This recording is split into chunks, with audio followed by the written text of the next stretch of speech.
Hi there. Thank you for checking in. This is Scaleout, and we specialize in privacy-preserving artificial intelligence and federated learning. So, what is Scaleout and what is federated learning? Let's start by looking at how most machine learning models are trained today, which is not federated, but the way that you're used to seeing it. Data is gathered from different sources to train a machine learning model for a specific purpose. Once the model performs well, you or the intended operator can query the model and obtain predictions. The data used to train the model is gathered from different sources and transferred to a central data store. And the sources here could be of any type. It can be sensor data from a self-driving vehicle, it can be private usage data on a mobile phone, or it could be data in the form of diagnostic images from a hospital. What is the problem then? Well, moving and transferring data is not always possible. Sometimes not possible, sometimes possible but not allowed, and sometimes you just don't want to. In fact, a large fraction of data useful for machine learning in the enterprise is spread out over many locations or devices and cannot be easily shared or pooled in a central cloud. An important macro trend is going to accelerate this. We can see more and stricter data privacy laws coming into play, and we witness that existing data regulations are increasingly followed up, resulting in fines and valuation drops for companies with business models that rely on gathering excess user data. A recent example of a new local regulation is China, that since Q4 2022 has a tight data transfer law that very much impacts global corporations with presence in China. Also, in the United States, we would see 5 new consumer privacy laws taking effect in 2023. Europe is not mentioned here, but we're on it as usual, with a number of AI, cyber and data legislations being prepared, including AI Act, Cybersecurity and Resilience Act, NIS2 Directive, Data Governance Act, Digital Service Act, and the Digital Markets Act. So, how can you continue to create smart, valuable tools and machine learning models and still respect data privacy regulations? Federated machine learning has a clear role to play here. This is a privacy-preserving approach that enables machine learning without moving data.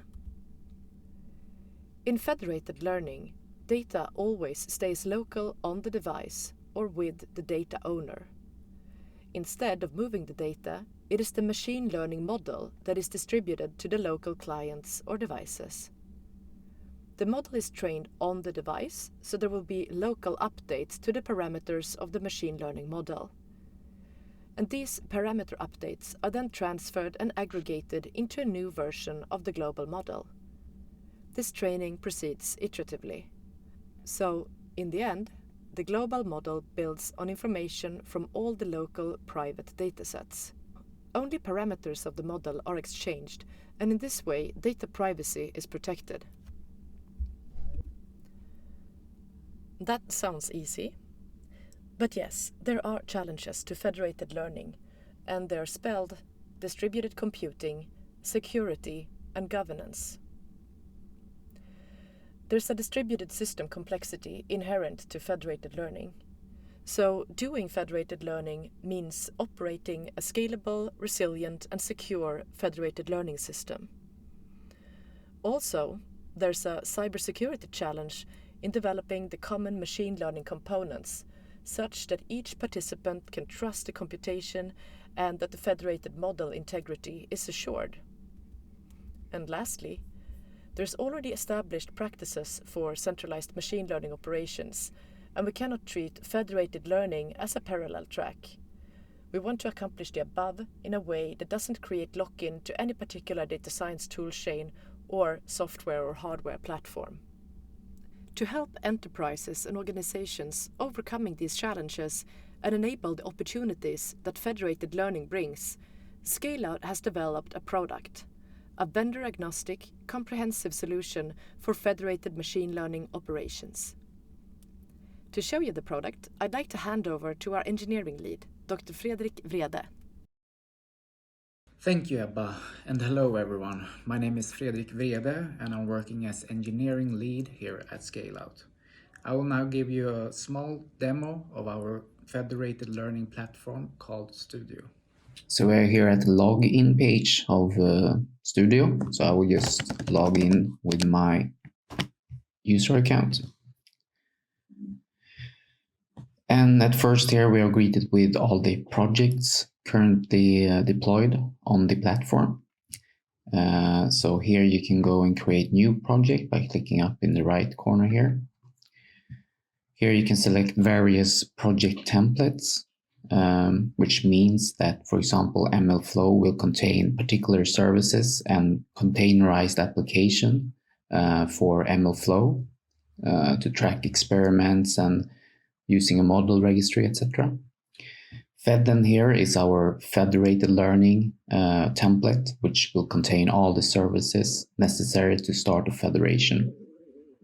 And then you just click here to create, and you provide a name and, if you want, a description of the project. Now I have already done this, so I have my FL demo over here, so I will just click on that one. Here you will be greeted with a dashboard, which contains basically all of the, a good overview of all the services that are being deployed in this project.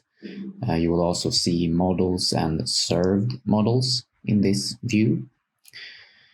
If you look to the left here, we have in the sidebar federated learning. And if you click network, you will see the corresponding combiner and reducer, which is the centralized components of the federated network.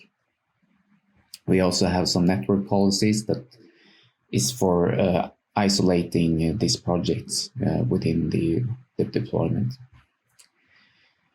If we go to clients here, this project contains 5 clients in the federation, so stakeholder client 1, etc. From here you can copy the configuration for setting up your Fedden client, your federation client. You can either do it by copy and pasting here, or you can download the config file.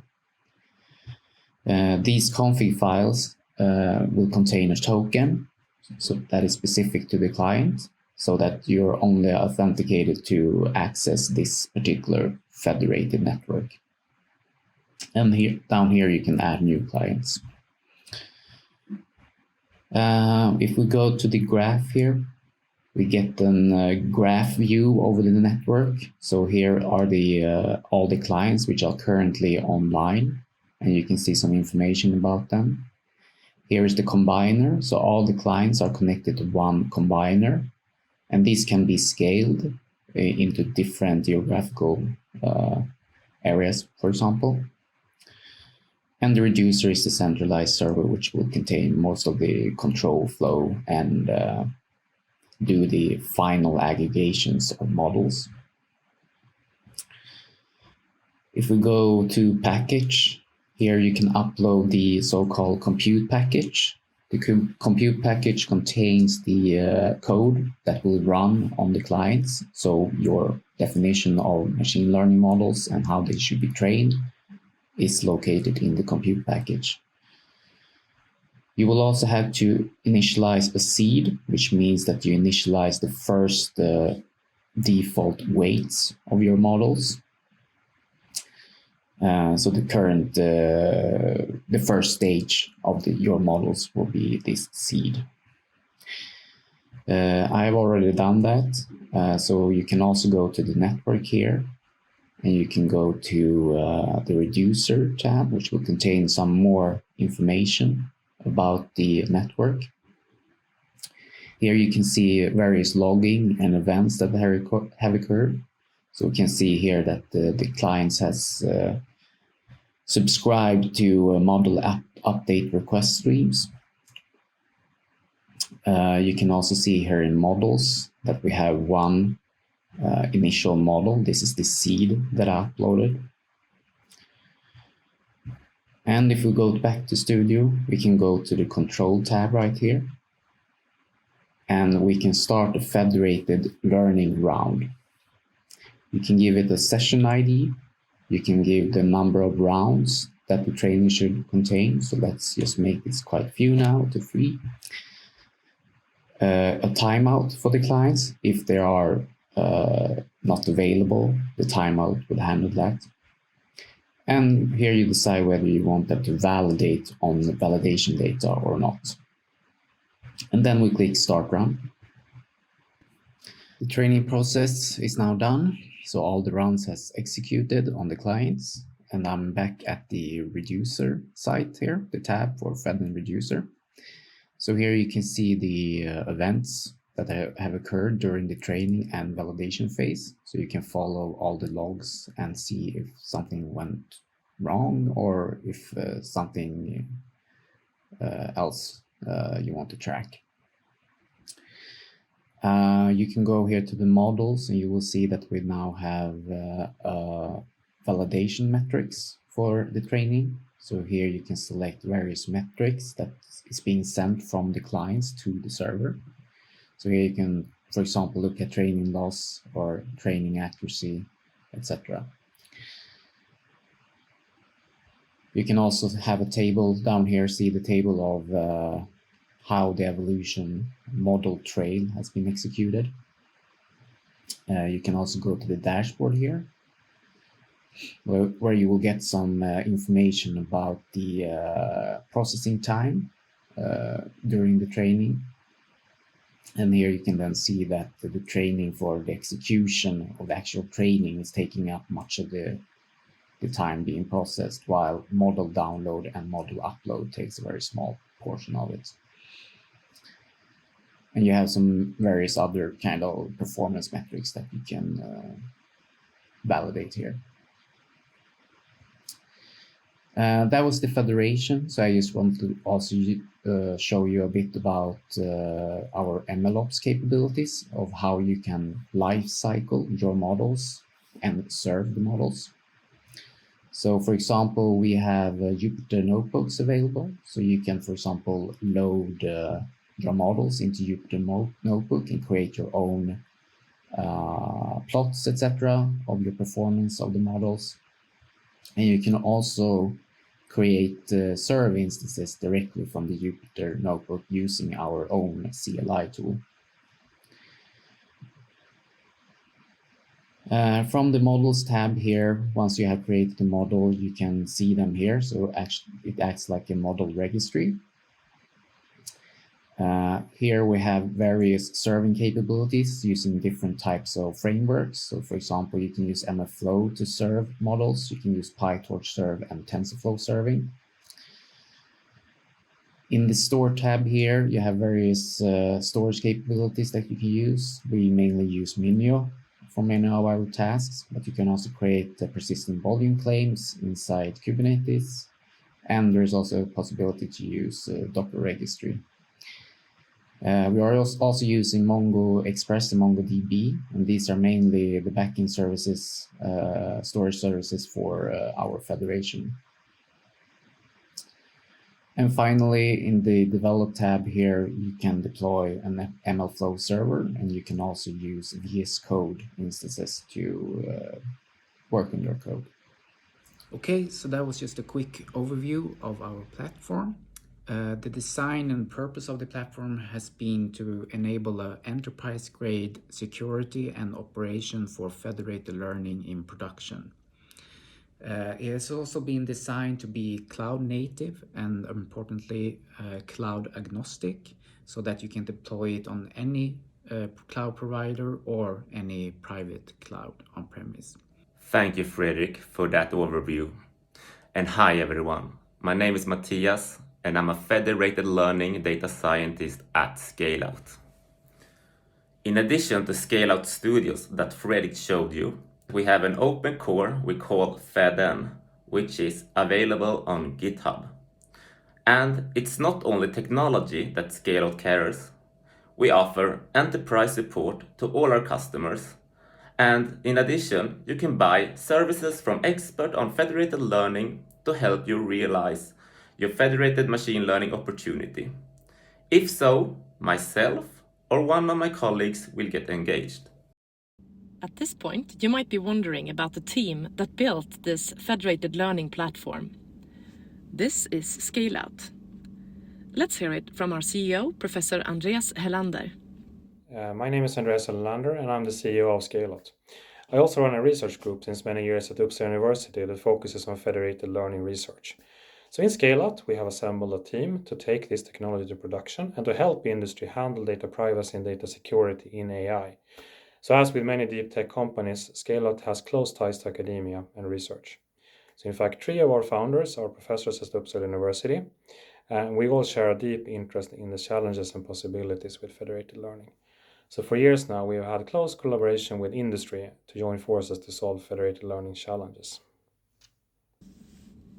This is from a leading European truck manufacturer who wants to use a data-driven approach to improve the monitoring and the predictive maintenance of its fleet. Collecting data from trucks is difficult and expensive due to regulatory limitation, connection problems, and the sheer quantity of data generated. Furthermore, every truck is different from the other, for its purpose, usage, and driving style. Federated learning addresses these challenges by training on-vehicle machine learning models in a federated setting so that each single truck can benefit from all trucks' maintenance experience. So this case was about modular anomaly detection to prevent malfunctions in trucks. And the data that was used was both data collected from trucks' sensors combined with repair and maintenance records to explain anomalies. And in this case, they've used a neural network algorithm. Another example is a leading manufacturer of autonomous driving systems with branches in EU and China that wants to increase the amount of data used in training machine learning models to create better performance of their self-driving systems. The data generated from the autonomous driving systems come from 2 different regulatory regions. Chinese data export regulations prohibit export of data out of China. EU GDPR compliance and data leaks in China stops export of EU data to China. The data is separated in similar data centers in China and the EU, but it's not possible to locate all data in one centralized data center. Federated learning addresses the regulatory data access constraints by training local machine learning models in a federated setting in each region and combine them to a global model. The end result is better performing global model with knowledge about local conditions. That is all we wanted to share in this overview. Thank you so much for your attention.